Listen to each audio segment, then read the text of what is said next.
Hello everyone, welcome back to my channel. Today we are going to understand bank reconciliation statement. So let's start. Bank reconciliation statement is a statement prepared to reconcile the difference between bank balance as per cash book and bank balance as per bank statement. It means bank reconciliation statement एक ऐसा statement है जिसे बनाया जाता है ताकि ये पता चल सके कि कैश बुक के अकॉर्डिंग बैंक बैलेंस और बैंक स्टेटमेंट के अकॉर्डिंग बैलेंस दोनों अलग अलग क्यों हैं। यानी BRS हमें ये समझने में हेल्प करता है कि दोनों बैलेंस में डिफरेंसेस क्यों आ रहा है और ये आमतौर पर हर मंथ एंड में बनाया जाता है।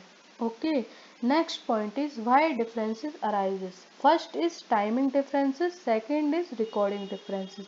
टाइमिंग डिफरेंसेस, जब एक जगह ट्रांजैक्शन रिकॉर्ड हो जाता है लेकिन दूसरी जगह रिकॉर्ड नहीं हुआ हो, जैसे हमने चेक इशू किया, हमने कैश बुक में लिख दिया लेकिन बैंक में अभी वो चेक प्रेजेंट नहीं हुआ हो। Okay, next is recording differences, जब बैंक ने कोई ट्रांजैक्शन रिकॉर्ड कर लिया हो लेकिन बिजनेस को अभी पता नहीं चला, जैसे बैंक ने चार्जेस काट लिया हो लेकिन हमने कैश बुक में अभी तक नहीं लिखा हो।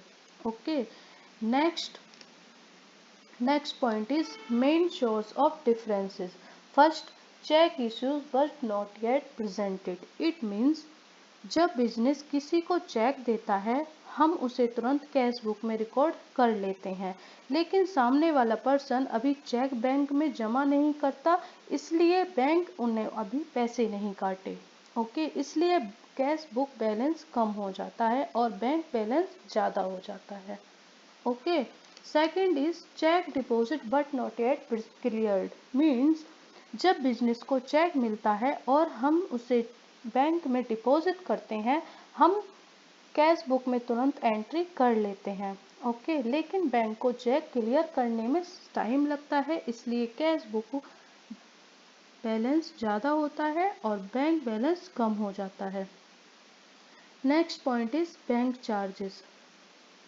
अब कई बार बैंक सर्विस चार्जेस या बैंक चार्जेस काट लेता है। ओके, लेकिन हमें तुरंत पता नहीं चलता, इसलिए बैंक बैलेंस कम हो जाता है और कैश बुक बैलेंस ज़्यादा हो जाता है। Okay, next point, direct deposit by customer. Means कभी कभी कस्टमर डायरेक्टली बैंक अकाउंट में पैसे जमा कर देता है, बैंक में एंट्री कर देता है, लेकिन बिजनेस को अभी पता नहीं चला, इसलिए बैंक बैलेंस ज़्यादा हो जाता है। Okay, fifth point is interest credited by bank. Means कभी कभी बैंक हमारे अकाउंट में इंटरेस्ट ऐड कर देता है लेकिन हमने अभी कैश बुक में रिकॉर्ड नहीं किया, इसलिए बैंक बैलेंस ज़्यादा होता है।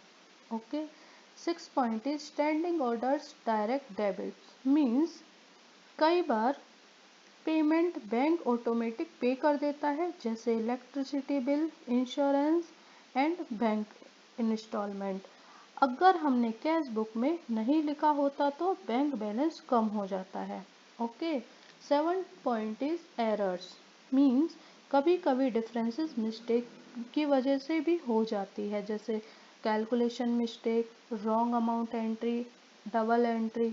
Okay, next point is step to prepare bank reconciliation statement. Statement कैसे बनाते हैं।